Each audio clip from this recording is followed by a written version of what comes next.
Salam damai sejahtera.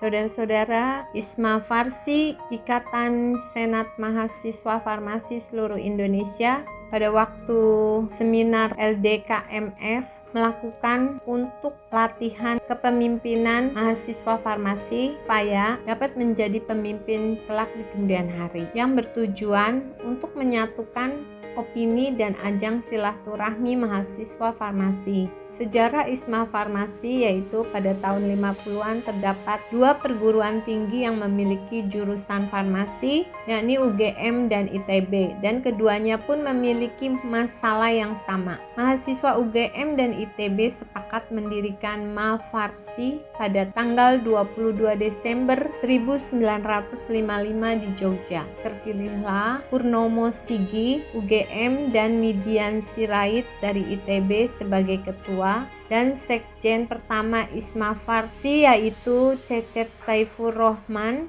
dipilih di Munas kelima di Bukit Tinggi Padang. Lambang ISMA Farsi berbentuk oval vertikal dengan perbandingan 2:3 dengan warna dasar hijau, tulisan dan gambar putih dengan dua garis hijau yang merupakan lingkaran sebelah luar dengan tulisan Ikatan Senat Mahasiswa Farmasi yang seluruh Indonesia merupakan sebelah dalam. Di tengah terdapat gambar ular melilit piala dengan buku terbuka di bawahnya dan tulisan ISMA Farmasi. Struktur organisasi ISMA Farsi yaitu Sekretaris Jenderal menggaris komando, staf ahli dan koordinator wilayah. Sekretaris Jenderal mengkoordinasi badan pengawas, dikoordinasi oleh badan pengawas. Staf ahli mengkoordinir koordinator wilayah, dan koordinator wilayah mengkoordinasi anggota. Struktur organisasi ISMA Farsi terdiri dari Sekretaris Jenderal Alvinu Fajri beserta koordinator wilayah Priangan 2020 sampai 2022. Dampak ISMA Farsi terhadap diri kita apa saja? Yaitu bisa menjadikan leadership, menerima sumber informasi, perkuliahan dimudahkan, belajar public speaking, ilmu alam, farmapreneur. Apa saja manfaat mengikuti kegiatan ISMA Farsi? Mendapat relasi dan pengalaman, berkenalan dengan stakeholder. Nah, sekarang apa sih IPSF? PSF adalah International Pharmaceutical Student Federation. IPSF adalah organisasi advokasi internasional terkemuka untuk mahasiswa farmasi, mempromosikan peningkatan kesehatan masyarakat melalui penyediaan informasi, pendidikan, jaringan, dan berbagai publikasi dan inisiatif profesional. Sejarah IPSF yaitu organisasi kemahasiswaan internasional pertama di dunia, dibentuk di London tahun 1949 yang terdiri dari 8 negara. IPSF membawahi 350.000 lebih mahasiswa dan sarjana farmasi di 88 negara. Kesekretariatan berada di Hague, Belanda, tergabung dengan kantor FIP. Pelaksanaan SEP yaitu Student Exchange Program, program kerja terbesar dari IPSF yang telah diikuti oleh lebih dari 1.000 mahasiswa dari 65 negara di seluruh dunia. Pelaksanaan SEP yaitu 2 periode, waktu winter dan summer.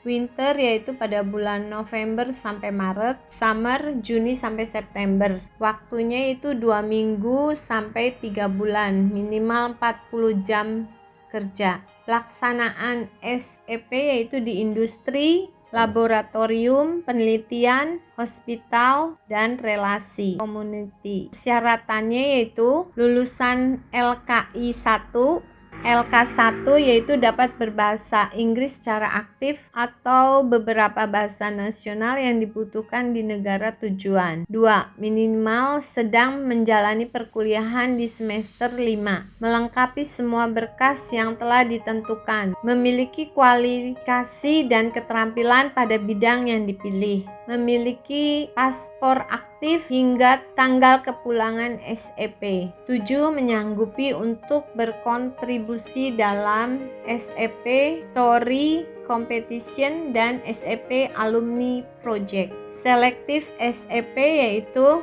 dilakukan oleh Isma Farsi dan timnya. Tahap 1 seleksi ML, CV dan persyaratan lainnya. Tahap 2 yaitu wawancara. Ini praseleksi, mempunyai sertifikat LK1, kurikulum vitae format Europes, motivation letter, surat rekomendasi LEM dan paspor, surat pernyataan, surat izin orang tua atau wali, waiver of liability. Seleksinya dilakukan oleh SEO dan LEO negara tujuan. Seleksi dilakukan dengan melihat kemampuan bahasa Inggris pada ML, kemudian pengalaman dan kualifikasi lain pada CV. Belajarlah dari orang-orang sukses karena sesungguhnya kesuksesan mereka sejatinya terlahir dari pengalamannya merasakan asam garam berorganisasi. Terima kasih.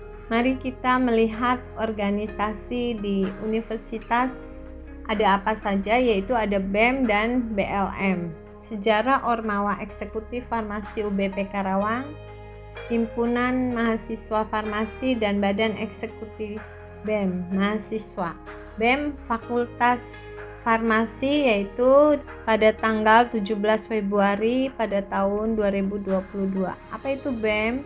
BEM yaitu organisasi mahasiswa intrakampus yang merupakan lembaga eksekutif di tingkat pendidikan yang dipimpin oleh seorang presiden mahasiswa. Dalam melaksanakan program-programnya, umumnya BEM memiliki beberapa kementerian dan departemen atau bidang. Apa sih tugas dan fungsi BEM? Tugasnya sebagai fasilitator, koordinasi, dan advokasi. Ketuanya yaitu pada saat ini Bang Adam Permana dan wakilnya itu Teteh Dinda Aisyah. Bendahara oleh Nopita dan Farida, sekretaris yaitu oleh Refrianti dan Rida. Departemen Kaderisasi oleh Mahar, Sofia, Tia, dan Murisa. Departemen Niba, Ningrum, Risma, Ananda, dan Raka.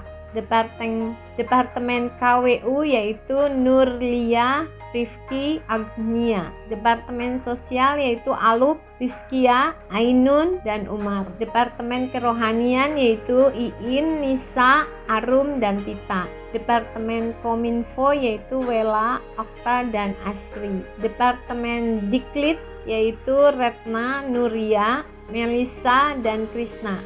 Mari kita melihat Badan Legislatif Mahasiswa BLM periode 2021 sampai 2022. Ketuanya yaitu Elis Herlina, wakilnya oleh Dik-Dik, sekretaris umum yaitu Farid Ahmad, bendahara umum Nirwana Aulia. Apa itu BLM? Badan Legislatif Mahasiswa merupakan salah satu lembaga kemahasiswaan yang menjadi wadah bagi pergerakan mahasiswa, pengembangan soft skill, dan penyalur aspirasi mahasiswa. Fungsi BLM apa saja? Yaitu menjadi aspirasi, menjadi controlling, legislasi, dan advokasi. Fungsi pengurus BLM Komisi A yaitu bertanggung jawab dalam pelaksanaan kerja di bidang internal dengan menjalankan tugas aspirasi dan pengawasan kerja BEM, dan Komisi B bertanggung jawab dalam tugas humas dan hubungan diplomasi. Komisi C yaitu undang-undang bertanggung jawab dalam tugas perancangan dan pengesahan produk hukum atau undang-undang. pada saat seminar LDKMF, yaitu diajarkan kepemimpinan dan manajemen organisasi. Latar belakang kepemimpinan yaitu kepemimpinan merupakan suatu kekuatan yang memegang peranan penting dalam keberhasilan organisasi manapun. Logikanya, tanpa kehadiran kepemimpinan yang efektif, organisasi manapun akan kesulitan untuk bekerja secara efisien, yang dimana dalam kepemimpinan terdapat seorang pemimpin yang akan menghandle jalannya kepemimpinan tersebut.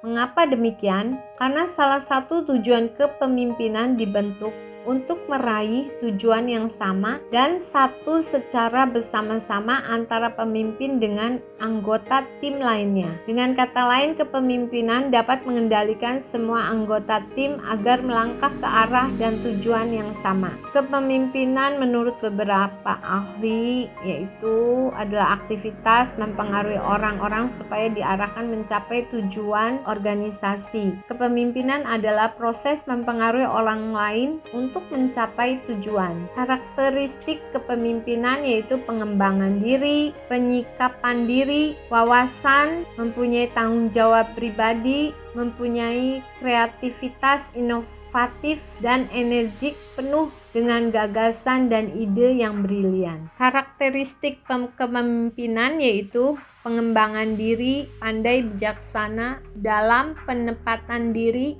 kapan harus bicara, berempati dan memberikan pemahaman. Pemegang saham. Pemimpin yang mampu dalam memberikan kepercayaan kepada bawahannya, mendelegasikan dan memberikan peluang kepada karyawan untuk menyumbangkan kreativitas kepada suatu posisi. Keterampilan mengatasi stres. 7. Kedelapan, ekspresi, menghargai seseorang, empati terhadap situasi, fokus pada masalah, bukan pada pribadi.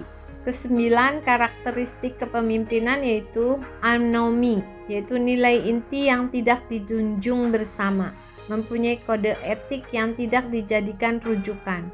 10. Karakteristik kepemimpinan yaitu harmoni.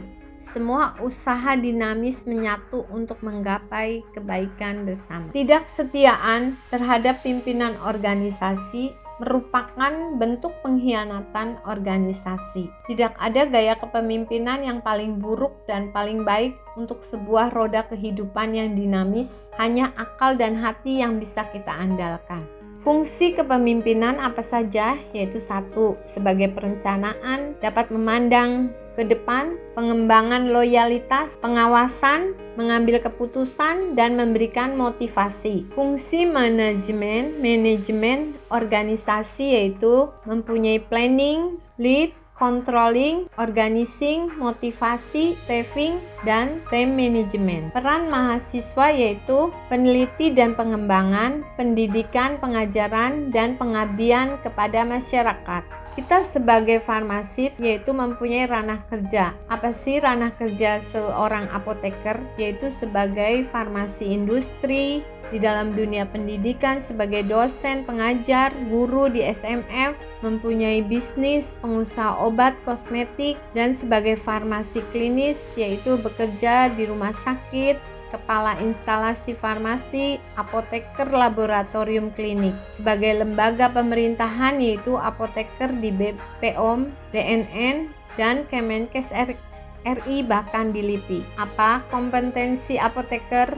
Sesuai dengan ketentuan pada Undang-Undang Nomor 36 Tahun 2014, Pasal 62 Ayat 1 yaitu seorang apoteker harus didasari kewenangan dan tingkat kompetensi sebagai tenaga kesehatan, profesionalisme, mawas diri dan pengembangan diri, komunikasi efektif, pengelolaan praktik kefarmasian, keterampilan apoteker, landasan ilmiah. Praktik apoteker di apotek saat ini yaitu sebagian apoteker di apotek belum memiliki pengalaman praktik profesional sebagai tenaga kesehatan, sehingga profesionalitas profesinya apotekernya rendah. Kemudian sebagai apoteker di apotek Di LDKMF ini kita juga dituntut supaya menjadi 9 Star of Pharmacy. Apa sih itu 9 Star of Pharmacy? Tugas dan fungsi seorang farmasis adalah menjadi sarana pekerjaan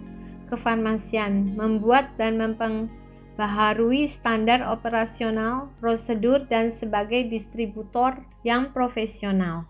Keutamaan seorang farmasis yaitu dibandingkan profesi kesehatan lainnya adalah hanya seorang farmasis yang mengetahui seluk-beluk obat. Farmasis mempelajari ilmu secara menyeluruh dan memiliki peluang lapangan kerja yang sangat luas. Perkembangan yang pesat sebagai peran seorang farmasi dalam menyongsong Indonesia Sehat 2025 berperan sebagai 9 Star of Pharmacies, yaitu 1. Menyediakan berbagai jenis sediaan obat yang memiliki nilai mutu tinggi dan berkualitas di mana nasional maupun internasional. 2. Memberikan pelayanan yang merata dan terjangkau kepada seluruh pasien maupun masyarakat luas. 3. Menjadi seorang narasumber yang aktif dalam memberikan pelayanan berupa informasi dan tindakan. Sosialisasikan tentang hidup sehat untuk mendorong kemandirian masyarakat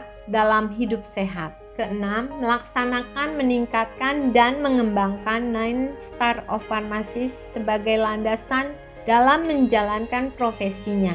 7. Menemukan solusi untuk melewati setiap ancaman dan tantangan kefarmasian seperti masyarakat ekonomi ASEAN. 8. Meningkatkan dan mengembangkan setiap jenis sediaan obat dengan teknologi yang sedang berkembang pesat di dunia. 10.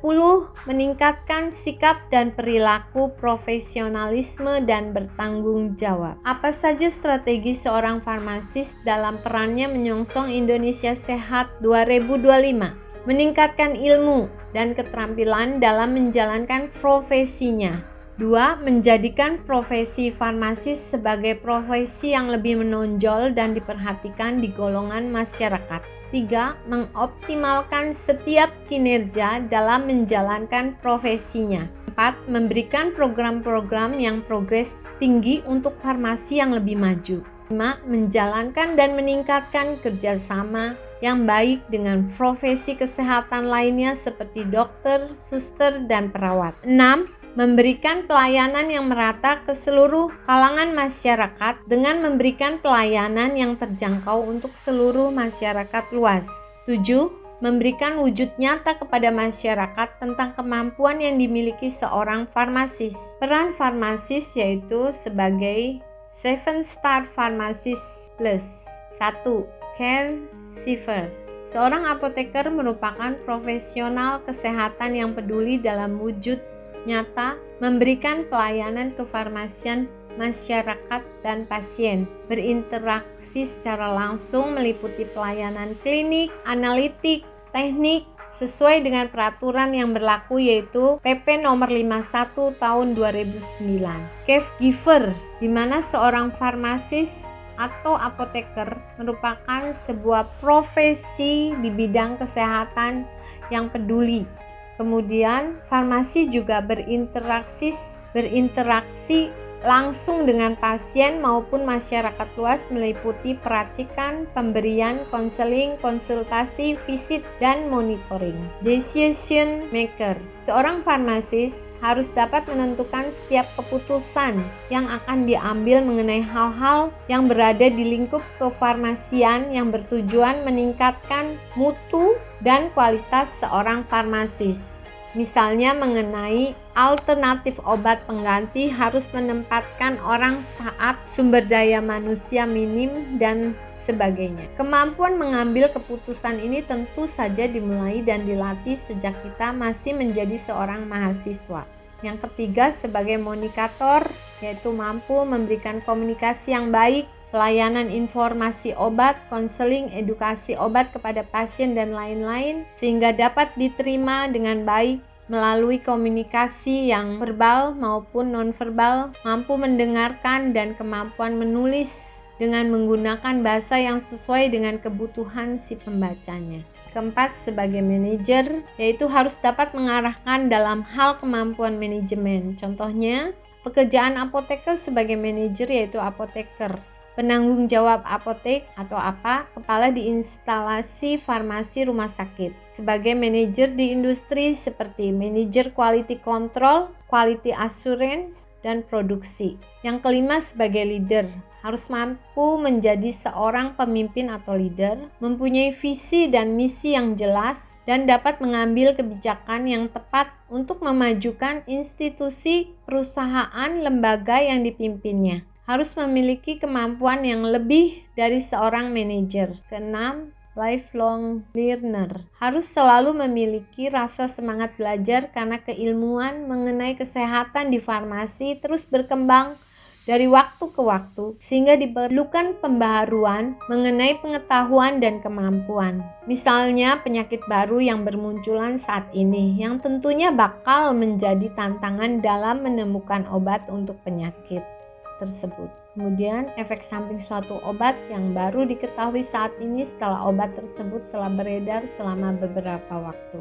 Ketujuh, sebagai guru atau teacher, dituntut harus dapat menjadi pendidik bagi pasien, masyarakat maupun tenaga kesehatan lainnya terkait ilmu farmasi dan kesehatan. Apoteker harus mampu mengedukasi pasien mengenai penggunaan obat yang tepat, mengedukasi masyarakat untuk menggunakan obat secara bijak, dan memberikan edukasi kepada tenaga kesehatan lainnya mengenai ilmu farmasi dan obat yang diperlukan sesuai dengan profesinya masing-masing. Kedelapan, sebagai peneliti atau researcher, dapat menjadi peneliti terutama dalam penemuan dan pengembangan obat-obatan yang lebih baik. Kemampuan menjadi peneliti ini tentu sangat berkaitan dengan kemampuan long life learner yang sebelumnya telah dijelaskan. Seiring dengan kemajuan ilmu farmasi dan penemuan penyakit baru, maka pengembangan obat baru menjadi salah satu konsekuensinya. Dan kesembilan, sebagai entrepreneur, diharapkan terjun menjadi wirausaha dalam mengembangkan kemandirian serta membantu menyejahterakan masyarakat. Dalam kurikulum farmasi, mata kuliah yang mendukung apoteker untuk menjadi seorang entrepreneur.